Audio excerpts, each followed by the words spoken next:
Yo, what's up? This is Two Bums in a Pod. We're the Bums. Grant Cohn, Ryan Sakamoto. And if you don't know, Eric Armstead named us this affectionately, maybe. I don't know. Are we best friends with Eric Armstead? Possibly. Sorry we're late. It's my fault. There's construction next door, and I had to move all of my home studio from my bedroom to my living room, which was 10 feet. So that's the problem. Now we're going to talk Niners. I haven't had Ryan on my show for a while, but those of you who know me also know Ryan. Ryan's an OG. He covered the 49ers from 2012 to 2018, if I'm not right. If I'm not mistaken. He was in the locker room. He knows the players. He did everything I did. We've been talking Niner football in the Niners media room since forever. And we were like, hey, we should do a podcast, bro. So we're doing a podcast. I wanted to bring Ryan on just to pick his brain because that's what I normally do. I don't see him too much. Let's start with the Fred Warner extension. I know you've been talking about it all offseason. It's not really a topic on anyone's minds, but you've been banging it. So tell me what's on your mind with this one. Back on November 3rd, I put out a podcast and I said, Fred Warner's do a front loaded deal. And then people were saying, well, no, he's still under contract. I was like, well, usually you extend the player the year before he hits that last year of his rookie deal, because then you're fighting for his services once he hits free agency. When you look at how Fred Warner was playing the majority of the last 2 years, he was outplaying Bobby Wagner, and Bobby Wagner was the gold standard at middle linebacker for the majority of the years prior. So when you see a guy like Fred Warner outplaying Bobby Wagner, and I grade in my grading system, I have a grading system, and I grade every single snap that each of those played, and Fred Warner just above and beyond better than Bobby Wagner, and it comes down to him having the edge in the curl hook defender zone coverage. And when you take that into account and then you formulate your grades and then you look at it for what it really is snap by snap, and he's outplaying Bobby Wagner for the last 2 years, and Bobby Wagner is the highest paid middle linebacker, getting paid $18 million a year, and Fred Warner is getting paid less than $1 million a year. You're $17 million times 2, which is $34 million overdue. So he's due for a front-loaded deal. He's been basically overperforming his contract, and it's time for the Niners to pay up. Okay, so do you think they will pay up, or will they be like, ooh, 20? How was it? 20 million? Is it going to be 18, 19, 20, 21? I think it's going to be 18 to 20. Okay, so like more than Armstead. Oh yeah, more than everyone on the team except for the quarterback. Are they going to balk, or are they going to have a disagreement over like $2 million a year? Dude, it could be the same situation as a DeForest Buckner deal. Yeah, and I said that right after too. That podcast I put out, I said, "Don't be surprised." And people were like, "Oh my gosh, this is clickbait." And then what's happening now? Yeah. How come Fred Warner hasn't been given a contract extension now? Like, what's taking so long? My thinking is they're trying to slow play this like a game of poker and be like, "Oh, we're the decreased salary cap, man. Like, we don't have money, but we want to pay you." No. You're our priority. It's just that we're not doing it yet. So how big of a priority are you? Because when he talks, BS walks. We all know things. So it's like at some point, Fred Warner has to put his foot down and be like, hey, I don't want the Buckner treatment. Either you pay me or someone else will. Yeah. And we're going to talk about trade scenarios in a little bit. But when Peter King floats Fred Warner in a potential 7-for-1 deal for Deshaun Watson, if I were Warner or his agent, I'd be like, who is Peter King talking to? Is this actually going to happen? Because Peter King just wouldn't just throw that out there. He's the kind of guy who uses background information to make informed opinions and guesses and stuff like that. So I don't think it's out of the question. If the Niners feel like they need to put together some home run package to get Deshaun Watson, maybe Warner goes in it, especially if they feel like the alternative is paying him $20 million a year. Because their logic with Buckner was, we love you, man, but we're not going to pay a defensive tackle $21 million a year unless his name is Aaron Donald. And they could say the same thing. We love you, Fred Warner, but we're not going to pay a middle linebacker $20 million a year unless he's what?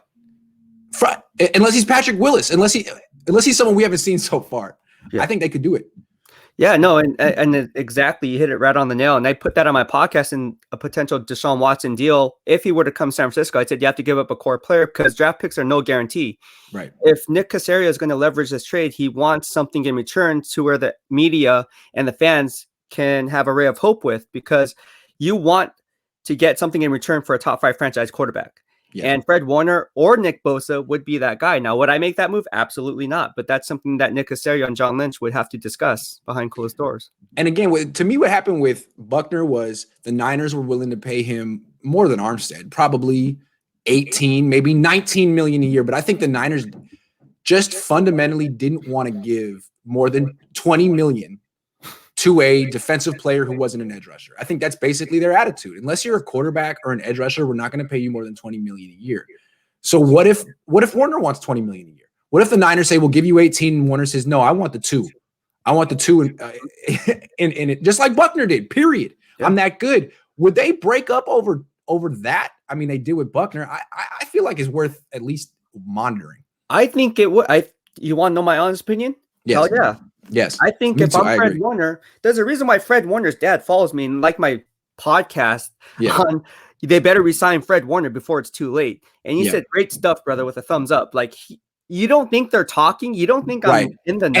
And if the Warner camp was confident a deal was going to be done soon, his dad wouldn't be on social media pumping up stuff like that. It's like they're trying to speak it into existence. Honestly, why isn't it done already?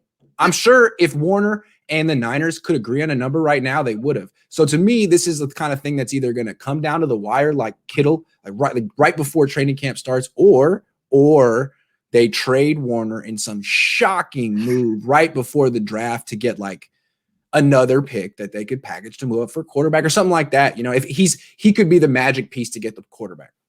It could be because I don't think they want to trade Nick Bosa. I don't think they want to trade Nick Bosa. I don't think they want to trade George Kittle. Those guys are like the face of the franchise. And even though Fred Warner is the leader of the defense, he's not exactly. They haven't promoted him like that. They should. But they didn't promote Buckner like that either. I wonder. Dude, why. It's so sad to see that. And you got to look at it from a locker room dynamic, right? We've been in that locker room. We've been in there. We know what players talk about. Yeah. Yes. And I'll tell you this right now. I still keep in touch with a lot of players and coaches, right? So they're still shook, surprised, and shocked that DeForest Buckner was traded. I actually spoke to one coach 2 weeks ago, and he told me, he's like, man, I still can't believe that they traded away the best defensive players. Like, I don't care if we got draft capital in return. Yep. Don't trade your best defensive player. You don't do it. And he said the never missed a game, was the leader. I mean, he was everything you wanted from your best player. Everything you wanted. He's the engine that made everything go because everything starts up front and he took on the double teams. Yes. I don't know. Real quick, I need to address the elephant in the room. Yes, I'm babyface today. I was going to shave the way I normally do with the razor thing, the wall thing, the WA, but it broke midway through, and I was faced with a dilemma. Do I go on with Ryan with half a shaved face, or do I just shave the rest of it? I haven't done this since I was a kid. I feel like I look like I'm 19 years old. I just needed to say that. Yes, this was not the plan, but you know what? I'm 33 now. I guess maybe I can pull it off. Let's switch topics. Let's talk about the Peter King stuff, the trade scenarios for Deshaun Watson. I'll just say it real quick. It was a first this year, a first next year, a second next year, a third this year. McGlinchey, Jimmy Garoppolo, and Fred Warner for Deshaun Watson. What did you think of that proposed deal? 7-for-1 deal. No, it's a no-go. Anytime you include a deal, and you just echoed it earlier, so I'm going to piggyback on what you just said, Grant. Anytime Fred Warner, George Kittle, or Nick Bosa are involved, I'm hanging up the phone. I'm like, sorry, bro. The joke's on you, bro. This ain't April Fool's, bro. I'm out. I'm serious, man. And and you got to look at it from a player's perspective, right? If you get rid of any one of those foundational core players, what kind of message does that send to the rest of the locker room? The better you get, the more tradable you are. Right. And you do it with Buckner, you do it with Warner. Now it's like telling people, really, if you want to stay on the Niners, your best bet is to underperform until your contract year. Yeah, exactly. That's the kind of guys they like.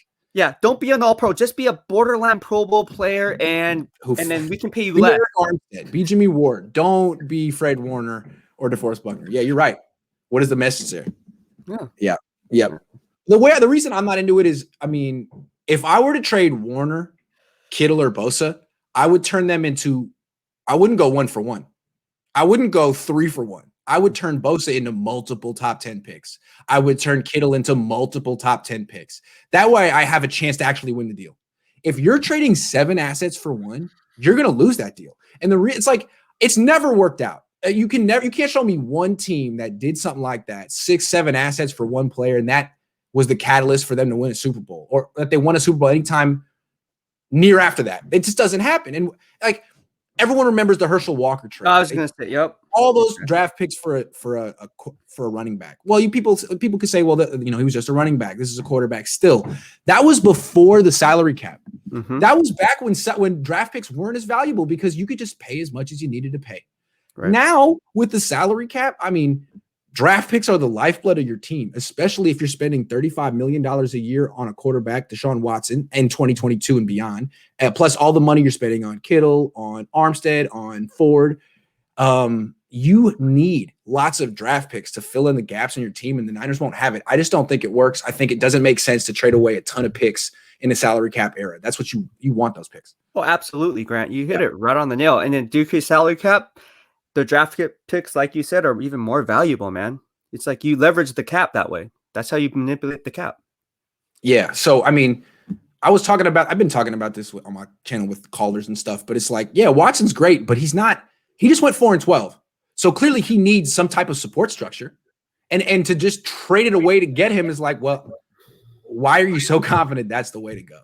Right. Where's the evidence that that's the way to go? This guy he couldn't win a Super Bowl making $4 or $5 million a year on Houston with JJ Watt and DeAndre Hopkins. And now you're going to gut your team to bring him on and make him do something he hasn't done yet. Yeah. So I didn't like that. I was thinking, first of all, McGlinchey has no trade value. Put in Javon Kinlaw instead, but 7 assets for one. Grant. Does McGlinchey have trade value? Does he have trade value? I don't know. I don't know. Okay, forget Deshaun Watson for now. Let's talk Kirk Cousins, because that was the other thing Peter King said. He said it was a 3-way deal with the Niners sending Jimmy G to Houston, right? First round pick, right? To Houston, Minnesota sending stuff to Houston, Houston sending Deshaun to Minnesota, and Minnesota trading Kirk Cousins to the Niners. So essentially, for the Niners, it's the 12th pick and Jimmy G for Kirk Cousins. What do you think? Correct. What do you think? I think it's a realistic trade that would realistically happen because Kyle Shanahan's affinity and love for Kirk Cousins has been well documented. Terrifying. Would I make that move? No. But I mean, again, I'm not the GM. I'm not Kyle Shanahan. Ultimately, their decision is the one that matters. And if you're looking at it from a realistic standpoint, I can see how it's a win-win-win for all three parties, because Deshaun Watson goes to the Vikings. The 49ers get the quarterback that Kyle Shanahan wants and covets and then salivates over. I mean, it's like Kirk Cousins.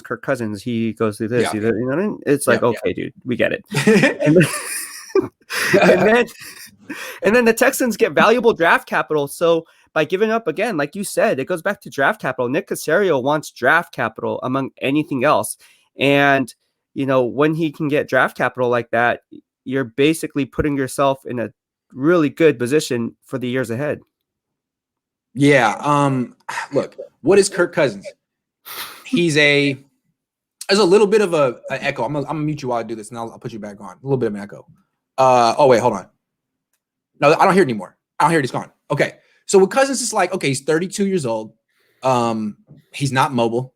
He's never accomplished anything when it matters, ever. He's put up a bunch of good numbers on teams that went like 8-8, 9-7. He's won one playoff game.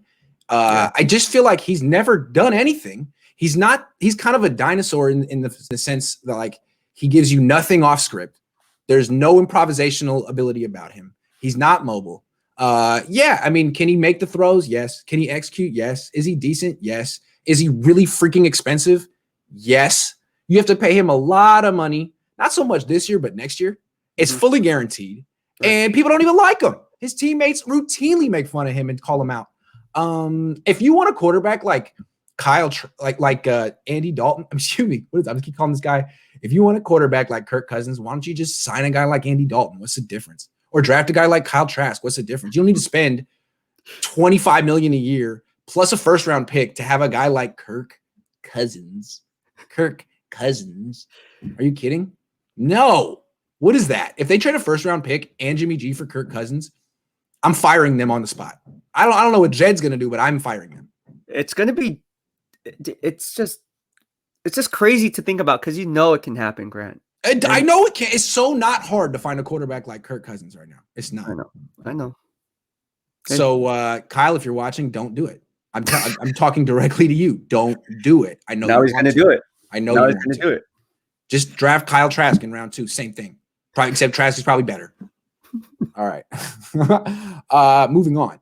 I haven't talked to you about the draft at all. Ryan is the man on the draft. He always scouts these guys like during the season. I still haven't gotten around to it. So which players in this top 15 do you feel are like can't miss? Who are your draft crushes? Because you always have interesting. Last year it was Tristan Wirfs. I remember that. You were like, this guy is great. Yeah, Tristan Wirfs and Justin Jefferson. Yeah, so you called that. So who are your draft crushes this year? My draft crush this year is definitely Najee Harris, man. I think that guy's so underrated, bro. And like, and he's underrated because he's a running back.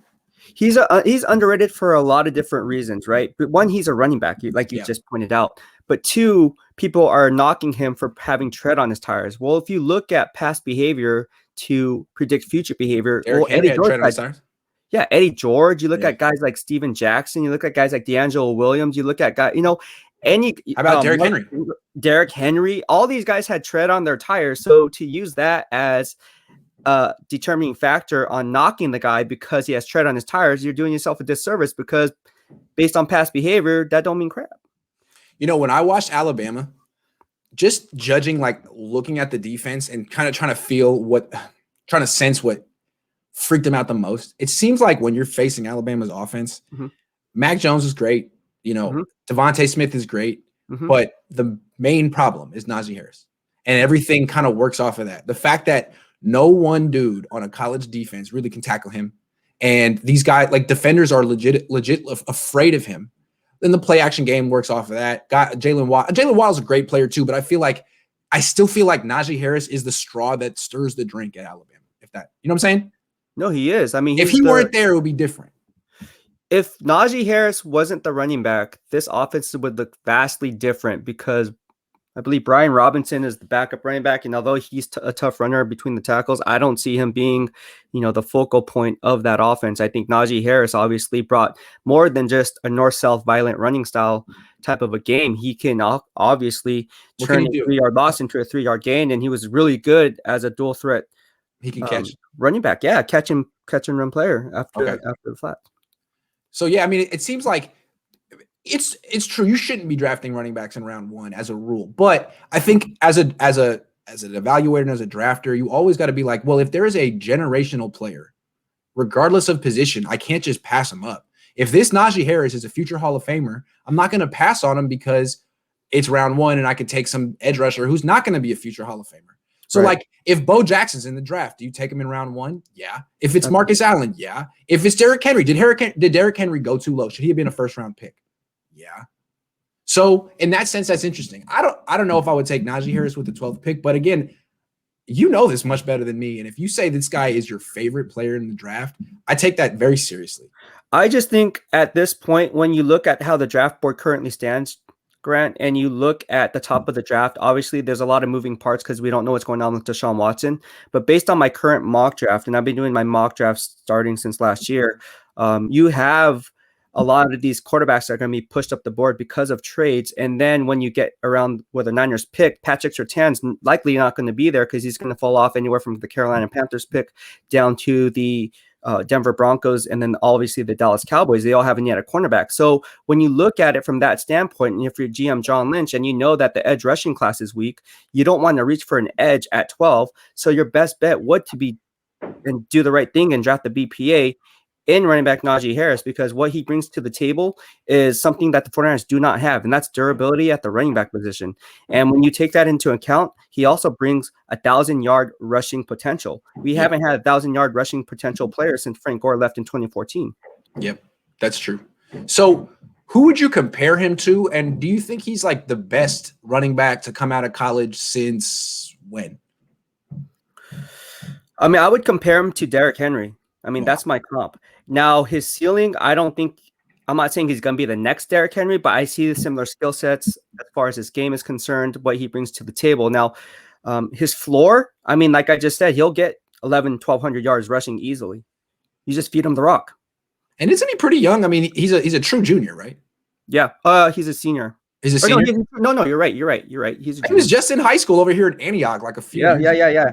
Yeah. When I watch him, it looks like he has terrific patience for a bit. He almost reminds me like a young Le'Veon Bell, but bigger and more violent.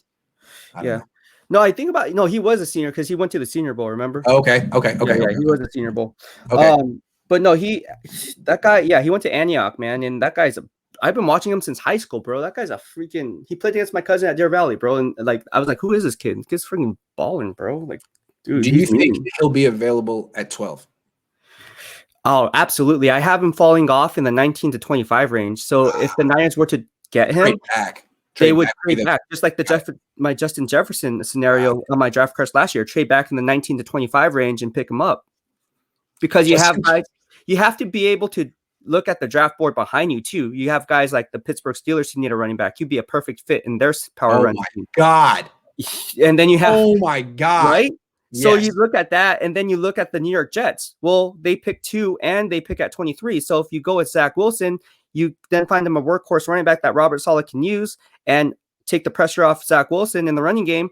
Now you have 2 core foundational players you can work with for the future. So there's a lot of things moving parts here. They have to be able to not trade back far enough to where they know that Najee Harris is going to come off the board, but just low enough or high enough to where you can get him around that area. This is why Ryan is my go-to guy on draft stuff. He's my go-to guy in general. So I just want to take this opportunity. Make sure you follow Ryan on Twitter at BEASTwriter and subscribe to his YouTube channel, youtube.com/BEASTwriter. I have to get a new YouTube address because mine's youtube.com/, and I want to be cool like you. So you'll have to show me how to do that. But hey, follow BEASTwriter because he's going to have all kind of great draft insights the next few months. You're going to definitely want to watch his stuff because I'm just going to be stealing from it the next few weeks and stuff to sound smart. Najee Harris, I no one considers him because he's a running back. But what if he's the best what if he's the best player in the draft? Where would you rank him just on your big board, regardless of position? Right now, I have him ranked number 4. I put it on my podcast, and people are like, "Oh my gosh, that's crazy!" Because they know that's my draft question. I'm like, "Yeah." Who's 1, 2, and 3? Number 1 is obviously Trevor Lawrence, and then obviously when you look at number 2, you're going to look at the wide receivers. So Devontae Smith would be 2nd, and then Jamar Chase, who didn't even play in 2020, would be 3rd, and then Najee Harris. So you have Najee Harris above Penei Sewell? Absolutely. Wow. What do you see from Penei Sewell, real quick? Because that's my guy. Yeah. So I did a podcast on that too. So, anyways, Penei Sewell, I like him. I like him a lot. Okay. He's good on his reach blocks. He'd be perfect. He's not scheme dependent. Can play a power run scheme or his own blocking scheme. Doesn't really make a difference.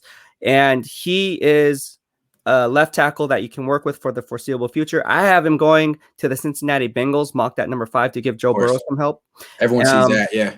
But it's funny how I don't have him in the top 5 and have Najee Harris above him. But Penei Sewell, great in vertical pass sets, jump sets, angle sets, does it all. The only problem I see with Penei Sewell's game is he doesn't finish plays sometimes. He doesn't work nasty streak. Yeah, he doesn't work his feet so much to the point where, like, especially against edge rushers, he allows him to win with momentum and he stops his feet. You need to keep your feet churning because if you stop your feet, then you lose leverage and then you get caught off balance, and then the edge rusher can then use your forward leverage against you and so forth with a rip pull or a swim move, whatever the case may be. So there's a lot of different things that Penei Sewell does well, but there are flaws in this game, just like with any prospect. But Penei Sewell, definitely a top 10 pick, if not a top 5 pick. For sure. Well, look, I have a feeling Niner fans and pundits are going to start talking about Najee Harris the next couple of months because it's kind of the elephant in the room. And when they do, remember that Ryan brought him up because I wasn't thinking about Najee Harris. And he's definitely someone you got to consider because even though his position almost takes him off your radar, you gotta go back and be like, is this guy special, though? Is this guy better than whoever I'm going to take at 12? Because odds are he probably is. So that'll be a very interesting way to break down where you're picking. Yeah. You know what I'm saying? And the pro day against Najee. Yeah, the pro day is going to be crazy because pro day is where his stock's really going to rise. I mean, I can always foresee what's going to happen, usually more times than not. Mm-hmm. He's going to have like a 37 to 40 inch vertical, right? Mm-hmm. His broad jump's going to be in like the 126, 130 range. He's going to run like a 4.5 flat. Yeah, 4.5 flat. You're looking at a 4.5 flat guy. At like 235. Yeah. Yeah. No, I would say 222, 227. 227. He wants to come in a little bit lighter because what you want to do is you don't want to jeopardize your speed. Yes. And based on his physique, he's going to have a strong lower trunk. So when he takes off his shirt and does the 40, you're showing off your physique, but then you're also showing off your quads and your hamstrings. Sure. And for running backs, that's what you look for is the lower half, not so much the upper body strength, because obviously you want to keep your legs churning on initial contact. So when you put that all in together, you're going to see Alabama Pro Day where Najee Harris is going to be the talk of the town, and people will be like, "Oh man, should he be a top 15 pick?" Remember when Darren McFadden was he the 4th pick in the draft? Yes, I remember I was talking to a coach about him, and he always was like, "Look at his legs, man. His bird legs. How do you draft a running back with bird legs in the top 5?" And that ultimately was the reason he didn't succeed. His legs, his lower half. Right. I seen thicker legs on a chair, Ryan. Dude, I have. No, that's Devontae Smith. Do you put Devontae Smith over Jamar Chase, and if so, why? Yeah, it's a tough one. For the simple reason that he played last year with Jamar Chase. Obviously, he had the similar year back in 2019, setting SEC records and so forth with Justin Jefferson there. He also had a strong supporting cast, just like any SEC school. But what I see from Devontae Smith, I see the next Marvin Harrison. Ooh. Does he have that speed? Because Marvin was fast. Absolutely. Okay. Devontae Smith is the next Marvin Harrison. That's my comparison. So the way he plays, I can see it. Only question is his speed. How fast do you think he is? 4.4. I'm cool. Then if he's 4.4, I can see Marvin Harrison for sure. Because Marvin Harrison about 6'1", 175, right? Yep.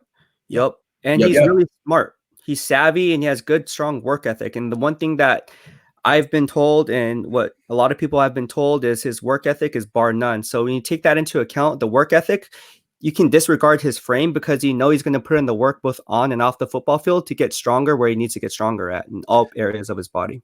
And for the record, Ryan said his draft crush is Najee Harris, to wrap this up. Yeah. But he did rank Devontae Smith ahead of him. Now watch me be wrong. I'm just saying. I love that because you're higher on Najee than most. But you're not putting him number 1. You're putting him 4 behind 2 wide receivers, 1 on his team, and Trevor Lawrence. I think that's reasonable. I think that's reasonable. All right, let's move on. Let's talk about Jimmy Garoppolo because we never talk about him on my channel. The quarterback of the 49ers, Jimmy G. We always talk about what the Niners should do from the Niners' perspective. Should they keep him? Should they deal him? What about from Jimmy's perspective? What do you think is going through his head these days? Because he's not like he's on social media saying stuff like still here. He's just kind of laying back. What do you think he's thinking? I mean, everyone has to think from Jimmy Garoppolo's perspective. I don't think a lot of people are really taking that into account. Like anytime you're rumored to be in trade discussions for the second consecutive offseason, last year was Tom Brady, this year was Matthew Stafford, Deshaun Watson, you name it. And from a mental standpoint, because football is just as much mental as it is physical. And when you put that all in together, and then you know in the back of your mind that the team's trying to upgrade at the position, and even the national reporters are echoing the same analysis as we are. And based on what we're hearing, what kind of tone and what kind of locker room dynamic does that send to him? Because that's like, and I put this analogy in there, but it's kind of like going to the in-laws when you know they don't like you around the holidays, right? You go to Thanksgiving or Christmas and you step foot inside that door knowing that they don't like you and you have to stay calm, cool, and collected. Well, in the back of your mind, you're thinking, man, I have to be fake to these people.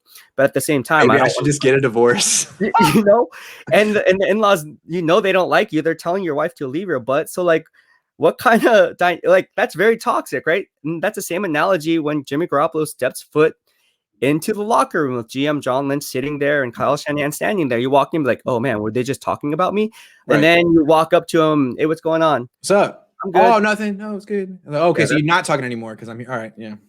So then it's like awkward, and you don't think in the back of his mind that he's not thinking that. I mean, you have to take the humanistic approach into this, right? Like we're all human. We all have feelings. We all have emotions, right? And to think that this is not affecting Jimmy Garoppolo, it's going to affect him mentally because any interception that he throws moving forward, he's going to look to Kyle Shanahan. Kyle Shanahan is going to give that look like he always does. Yeah. And then that's just going to compound the problem, knowing that you may not be his quarterback that he wanted anyways. You're just playing because you're damaged goods at this point, and they couldn't get Matthew Stafford or some other quarterback. And you know it.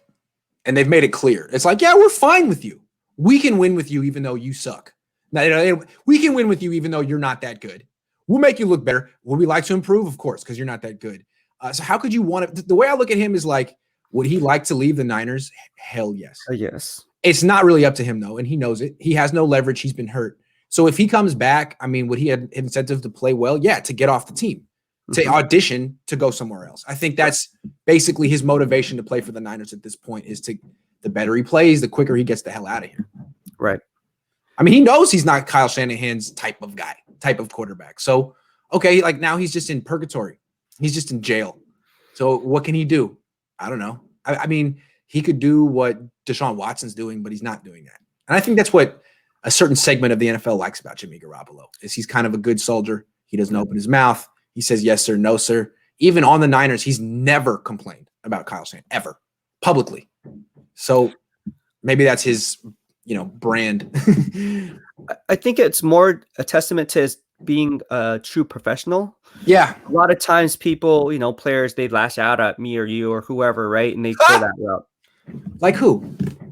Like Eric Armstead or Javon Kinlaw calling me his biggest inspiration and then deleting the tweet, or Kerry. I'll take that. I like that. Funny. So I mean, it's just funny. But anyways, it's all in good fun. But at the end of the day, it's like you have to stay professional, right? And how do you do that? And Jimmy Garoppolo is a great job at doing that. George Kittle, another guy, great job at doing that. So when you have players like that, you kind of respect them a little bit more because they don't feel entitled, right? And I'm not saying the other players I just mentioned weren't entitled because they go on Twitter. I'm not saying that. I'm just speaking for Jimmy Garoppolo's point of view. You got to give credit where credit is due. And remember Colin Kaepernick requested a trade? People don't remember that. Remember that? Gosh, dude, when was that? Remember that? It was 20. We were in the 49ers media locker room when that happened. Or not media. Yeah, no media locker room. In our freaking workroom, dude. I remember. It was before 2015, but it was before Tom Sula, the Tom Sula year started. Am I correct? You want to go to the Jets or Broncos? Well, you want to go to the Jets or the Broncos, right? Yeah. Yep. Yeah. Yep. I remember that. I have videos of that. And I think a lot of players in the team were like, wait, you're the leader? You're our leader. That's right. And you're out. Yeah. Jimmy hasn't done that. He didn't exactly fight to come back from an injury, but we don't know how bad that injury was. I can't tell you whether he was malingering or not. Maybe he wasn't. He hasn't said, I want out of this place. A lot of quarterbacks would. Kaepernick did.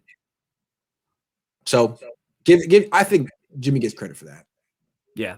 I mean, I like Jimmy. I mean, he's just stuck between a rock and a hard place, bro. And like I said, like people need to take it for what it's worth. Like he's human, just like all of us, and he has emotions. And probably behind closed doors, when he's talking to his family, it has to be weighing heavily on him. And how can you have any type of success in 2021 knowing that you're going to be replaceable or the team's trying to replace you? And I get the iron sharpens iron, Jim Harbaugh mentality, but at the end of the day, there's a certain way of doing certain things, I would say. And the way that Jimmy G is handling it is very, Well, I think the tough thing for Jimmy is he knows, or he thinks he knows how Bill Belichick feels about him. Oh, yeah. He's like, Bill Belichick loves me. If I were in New England, I'd be happy. The coach would be in my corner. I'd be successful. I'm out here. I don't even know Kyle that well. And he doesn't like me. Like, can't I just go back to New England where I'm wanted? And it's like, no offense, Kyle, you might be really great, but I'm going to go with Bill Belichick and his 6 rings, all right? Or 8 rings, counting the stuff that he had in New York. I think it's tough. I would feel that way. I mean, if the greatest coach of his generation thought I was the truth and I got shipped away because of the salary cap and some other guy was like, hey, man, you're not that good. I'm going to be like, well, Bill Belichick disagrees with you. My dad disagrees. My dad says I'm great. My dad says I'm special, okay? So until he thinks I'm not special, I want to go back to where I came from. That's how I would think, man. Screw you. And the way I look at it is he calls Kyle, when he refers to Kyle in a press conference, it's Kyle.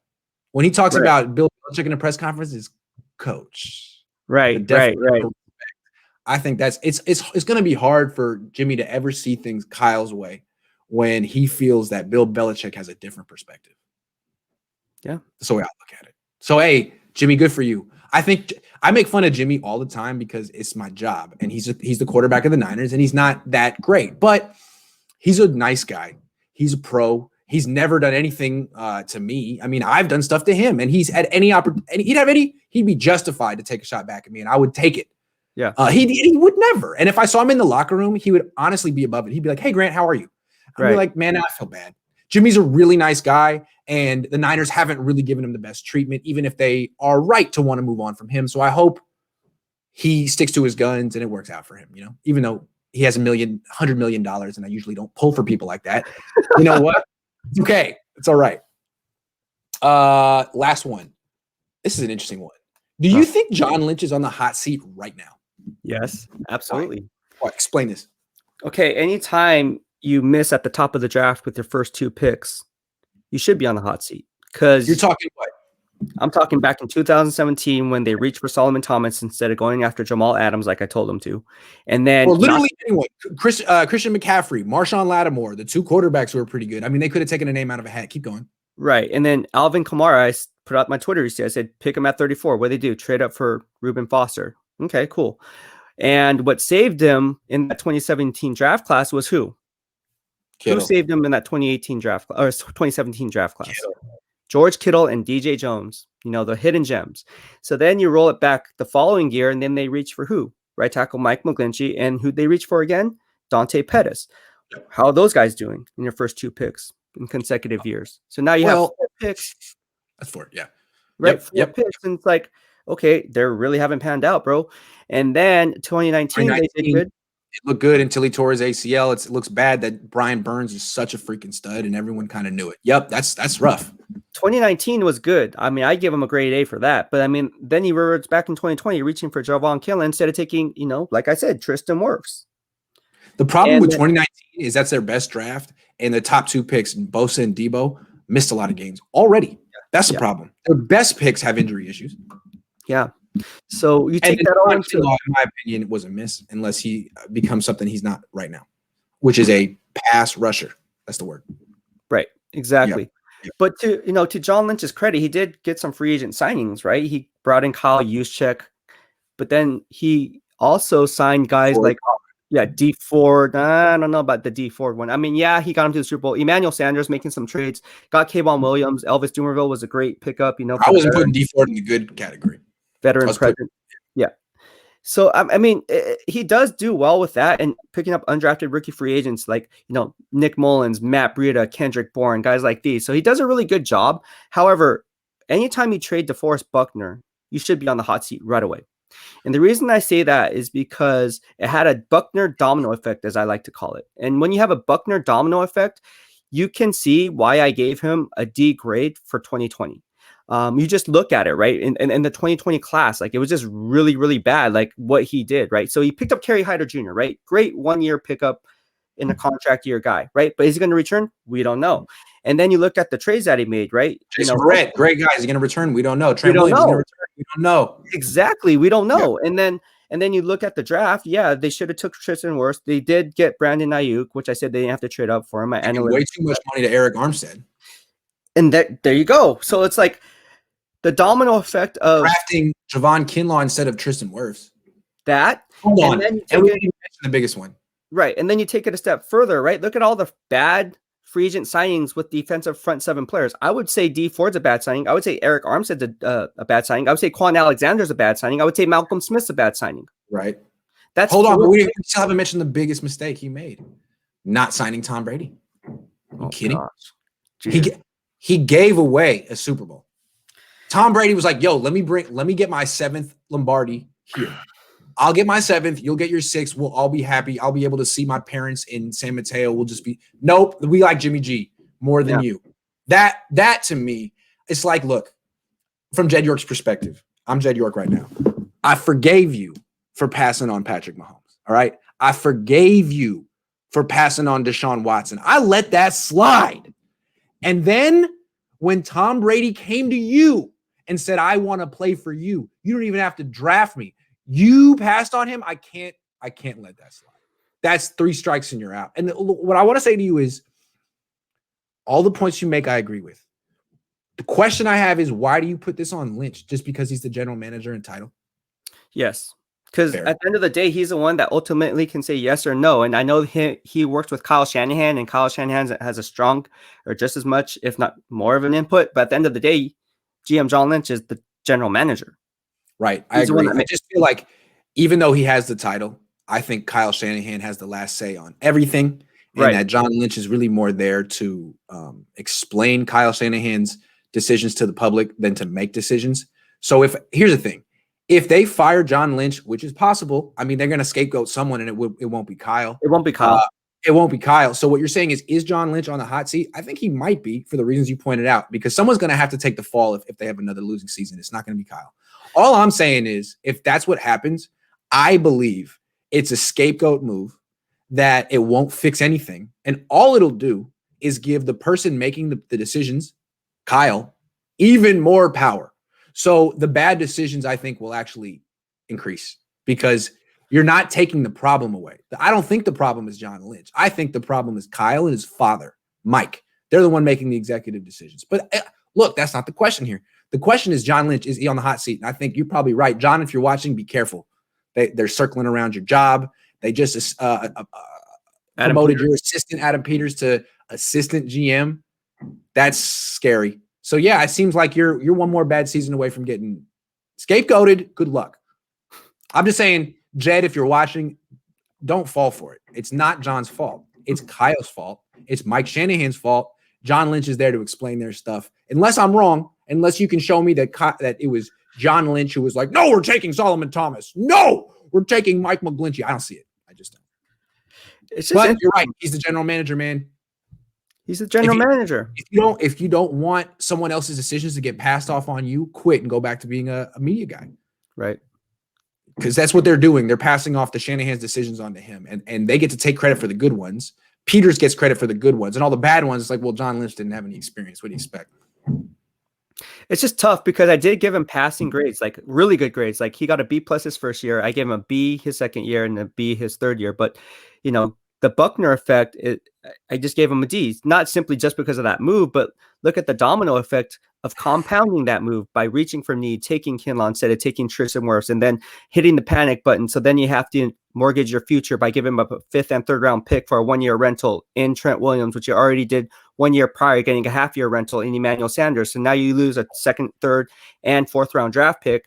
Then you have no choice but to trade back one spot, let Tristan Wirfs go off the board because you need to recoup draft capital from the Emmanuel Sanders deal. It's a domino effect. It is a domino effect. And it all started because they traded up for Dante Pettis. Multiple picks to move up for Pettis. It didn't work out. Now to fix that problem, you trade multiple picks for Emmanuel Sanders. You don't keep him. Now to replace him, you trade multiple picks for Brandon Ayuk. And you end up spending 7 assets to fix a problem you created by trading it for Dante Pettis. Look, when you break down John Lynch's resume, whether it's all him or not, it's got his name on it. It's not good. And I really like John Lynch. He's given me a one-on-one on Periscope. I like him. Guy. My dad knows him. I would never want to run him out of town because honestly, he's, I think, what makes the Niners organization fun to work. Like, I like being there now. When Balky was there, I always felt like they were trying to pull my credential.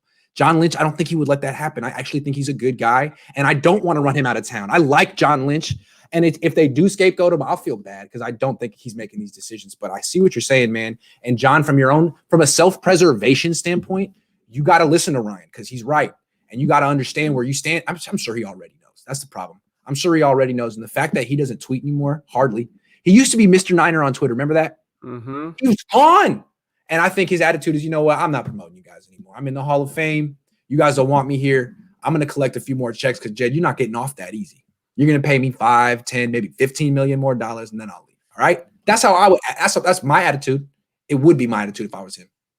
Yeah, and it is sad, like you said. Like, I do like John Lynch too. I mean, we both know him personally, but at the end of the day, there has to be a scapegoat. And ultimately, if it's going to come down to it, Grant, when you look at it from a value standpoint, Kyle Shanahan still calls the play on the offense side of the football. He's not going anywhere. And I think it's pretty clear that the organization values Adam Peters over Lynch. You think so? I do, because the way I look at it is, I think they felt John Lynch was like a necessary evil. I'm saying they, as in Mike and Kyle. Right. If it was their attitude, if it was up to them, Kyle would have gotten the head coach job and the general manager job at 37. Mm-hmm. That's what Mike eventually got in Denver. Full autonomy. He was the original Bill Belichick, right? Full autonomy, and that's what the Shanahans want. And he couldn't get that in 2017 because he was 37, and it would have looked bad, I think, for Jed York to just turn the team over. So they had these figureheads in place. Like, he didn't remember they had a search for general managers, guys who were like respected number 2 dudes at good organizations, and Kyle didn't like any of them. Why? Because they want input. He picked a broadcaster. Why? Because he didn't have any input. He basically hired Lynch. And I think he's like, well, now I'm 41. I've been to another Super Bowl. I got the 6-year extension. You got a 5-year extension. I don't need you anymore. I don't. You bring nothing to the table. Adam Peters is more helpful. People trust me in the Bay Area. Let me just be the general manager now. I think there's something to that, which is too bad. Yeah, I agree. But we're going deep conspiracy theory here. But as soon as the Niners gave Kyle a longer extension than John, that was all you needed to know. That shifted the power dynamic. Yeah. Dude. Well, those are all the topics we have. I'm out of stuff to talk about unless you got anything else you want to say. No, we are good, bro. Thank you for Of course, man. We got to keep them leaving. We got to keep them wanting more. You can't just give them everything, But 45 minutes, we got 500 viewers right now. This was very successful. Thanks so much for watching. People saying keep going. Nah. We'll be back next week. We're going to be, if it's cool with Ryan, Wednesdays at 11 from now on. The reason we're not doing it Wednesday this week is I'm going to do a dry run of taking my dad home from the rehab facility tomorrow. I take him home on Friday. I got to go tomorrow and learn how to take him home. So that's why we're not doing it. But it's going to be next week, me and Ryan. And you should watch this because this is going to be some must-watch stuff before the draft, all season, really. And subscribe to Ryan if you haven't already. I've told you to do it 4 times now. Don't make me mad. All right, I'll find you. Okay? Thanks, Ryan. I appreciate it. Have a good one, man. All right, peace. Peace. Out.